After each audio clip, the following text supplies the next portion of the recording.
Hello everyone, સાંજના 7 વાગી ગયા છે. તો હવે અમે બટેકા ભૂંગળા બનાવવાની તૈયારી કરશું. લસણિયા ભૂંગળા બટેકા બનાવવા માટે થોડાક દાણા શેકી લેશું.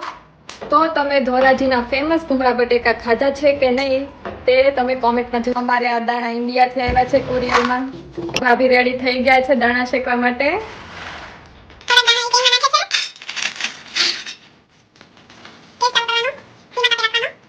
ધીરે આવી રીતે એને શેકવાના. તો આવી રીતે થોડી ડિઝાઇન પાડવા દેવાની, આ રીતે બ્રાઉન થવા દેવાના, ત્યાં સુધી આપણે એને શેકવાના છે ભૂંગળા બટેકા માટે. તમે જોવો છો ભાભીએ ડીશમાં ઠંડા કરવા મૂકી દીધા છે. હવે એ ઠંડા ન થાય ત્યાં સુધી અમે આ રીતે રાખશું, પછી અમે ડબ્બામાં ભરી લઈશું. બીજી વાર દાણા શેકવા મૂકી દીધા છે પાછા, ત્યાં સુધી અમે આવી રીતે રાખશું.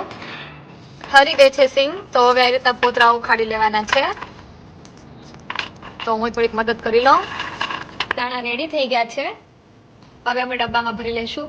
આ બટેકા બનાવવા માટે થોડીક ખજૂર આમલીની ચટણી બનાવશું. ખજૂર આમલી આવી રીતે અમે કુકરમાં મૂકી દીધી છે. ચટણીમાં કેટલું પાણી નાખવાનું છે ભાભી? તમે જેટલો ખજૂર ને જેટલો આંબલી લો એ પ્રમાણે તમારે પાણી નાખવાનું છે. અમે થોડું લીધું છે એટલે વાટકા જેટલું થઈ જશે. ઓકે, તો તમે ધ્યાનથી સાંભળો. મીઠું મિક્સ કરી દીધું છે, હવે તેને બાફી લેશું. ગેસ બંધ કરી દીધો છે ભાભી. ખજૂર આમલીની ચટણી પીસાઈને થઈ રહી ગઈ છે. તો હવે એમાં ભાભી થોડાક મસાલા એડ કરે છે. તો ચટણી, મીઠું, હળદર, જીરું.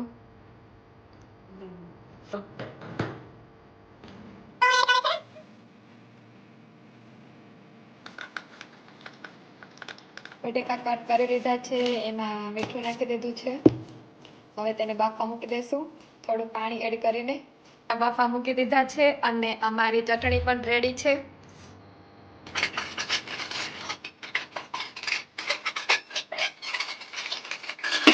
ફટાફટ બટેકા ફોડી લઈએ. આવી રીતે આપણે બટેકાને કટ કરી લઈશું. એક વાટકામાં લસણની ચટણી એડ કરવાની.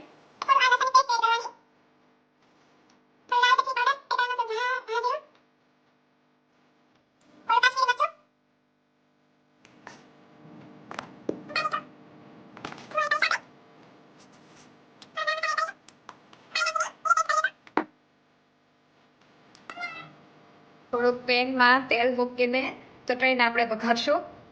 આ લીલું લસણ છે જે અમે સ્ટોર કર્યું હતું.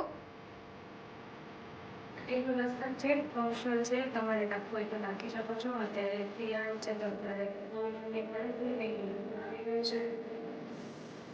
લાલ મરચું નાખશું અને આપણે જે લીલું લસણ છે તે નાખશું.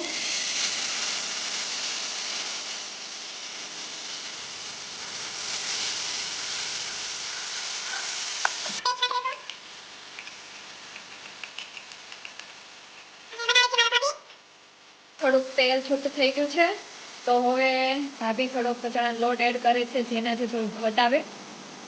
આ તો જેને નાખવો હોય એ નાખી શકે, અમે તો નાખીએ છીએ. આપણે બટેકામાં એડ કરીશું આ રીતના ધીરે ધીરે. અહીંયા બટેકા રેડી છે. હવે આપણે થોડીક વાર રહીને ભૂંગળા તળીશું.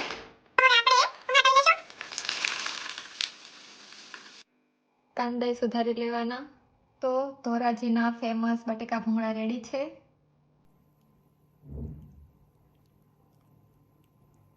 ધોરાજીના ફેમસ બટેકા ભૂંગળા કોને કોને ખાધા છે તે તમે કોમેન્ટમાં જરૂર કહેજો.